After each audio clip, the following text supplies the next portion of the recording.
দর্শক আপনাদের ভালোবাসায় আসলাম জীবন কাহিনী নিয়ে।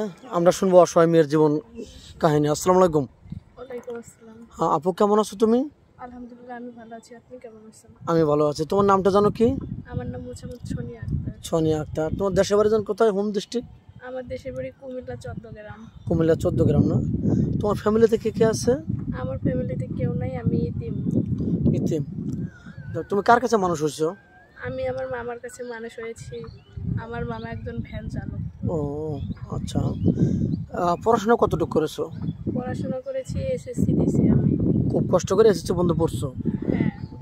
যাই হোক, তোমার যদি আর্থিক ভালো থাকতো বা কোনো মানে টাকা পয়সা হয়তো থাকতো, তাহলে আরো পড়াশোনা করতে তো। হ্যাঁ, এরকম চাহিদা ছিল, কিন্তু এখন আর নেই। এখন একটা চাহিদা আছে, যদি একটা ভালো মনের মানুষ পাই তাকে আমি বিয়ে করব। বিয়ে করে সংসার করতে চাও? হ্যাঁ। আচ্ছা, তোমার মামার অর্থ সম্পদ কিরকম আছে? তোমাকে চালানোর মতো অ্যাবিলিটি নাই?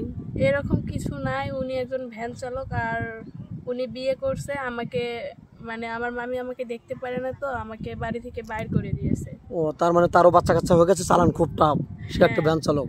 তখন মানে তাবিজ করছিল, পরে অনেক কিছু করে আমি এটা ছুটাইছি, মানে পাগলি হয়ে গেছিলাম আর কি আমি।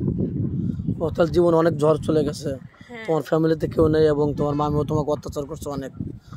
ও, যাই হোক, এখন তুমি কোন জায়গায় আছো? এখন আমি গাজীপুরে আছি। গাজীপুর না? এখানে কোনো আশ্রয় মানে হিসাবে আছো না?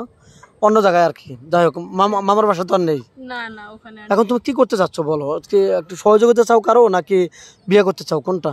এখন আমি দুইটাই চাই। ভালো একটা মনের মানুষ চাই, বা আমার পাশে দাঁড়াবে এরকম একটা, যদি আমি মনের মানুষ পাই তাহলে তাকে আমি বিয়ে করব। আচ্ছা, তোমার বয়সটা কত বলছিলে? আমার বয়স 24। 24। তোমার উচ্চতা কতটুকু? 5 ফুট 4 ইঞ্চি। 5 ফিট 4 ইঞ্চি। তো যাই হোক, তুমি তোমার বয়স যখন 24, তুমি কত বছরের ছেলে চাও তোমার সাথে বয়স মেচুরড হবে? কোনো ম্যাটার করে না, 40 45 এরকম হলেও কোনো ব্যাপার না, কিন্তু সে যদি আমাকে চালাতে পারে বা আমাকে আমার মতো করে বুঝতে পারে, এরকম একটা মানুষ হলেই আমার হবে। বুঝতে পারছি।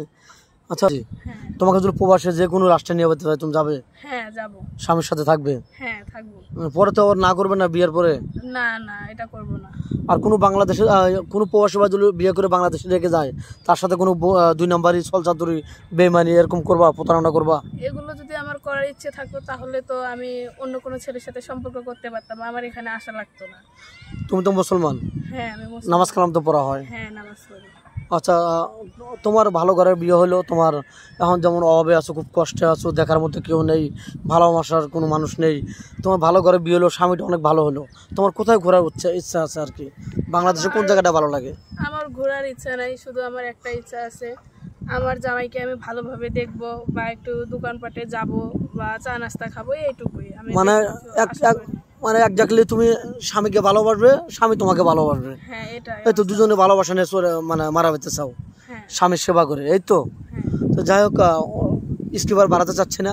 তোমাকে কিভাবে পাবে? দেশ প্রবাস থেকে সবাই দেখছে তোমার ভিডিও।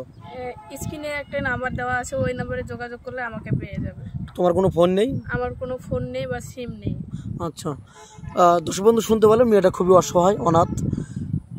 আমাদের নাম্বার দেওয়া থাকবে, কেউ ভিডিও কল দেবেন না। ভিডিও কল দিলে ব্লক করতে বাধ্য হবো, অডিও কল দেবেন। ভালো থাকবেন, সুস্থ থাকবেন, এটাই কামনা করি। আল্লাহ হাফেজ।